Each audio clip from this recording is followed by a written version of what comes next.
Ibn Battuta পৃথিবী ভ্রমণের জন্যই মূলত বিখ্যাত হয়ে আছেন।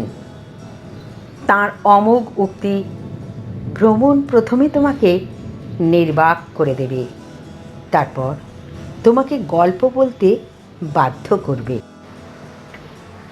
হ্যাঁ, গল্প বলতেই বাধ্য করে।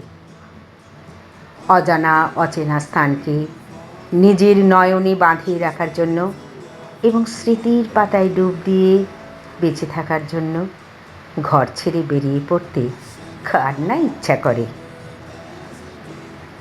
সাংবাদিক ও লেখক মার্ক টোয়েন বলেছেন, আজ থেকে ২০ বছর পর আপনি এই ভেবে হতাশ হবেন যে আপনার পক্ষে যা যা করা সম্ভব ছিল তা করতে পারেননি।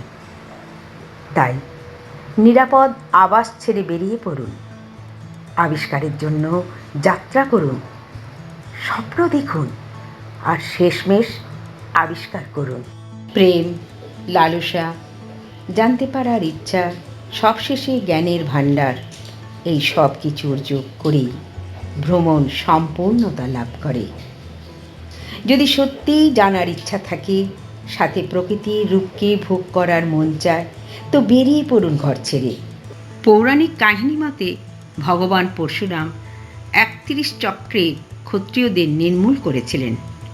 এই কর্মের নেতিবাচক কর্ম থেকে নিজেকে শুদ্ধ করার জন্য তিনি একটি যজ্ঞ করেছিলেন, যার শেষে তিনি ব্রাহ্মণদের সমস্ত জমি দক্ষিণা হিসেবে তুলে দিয়েছিলেন।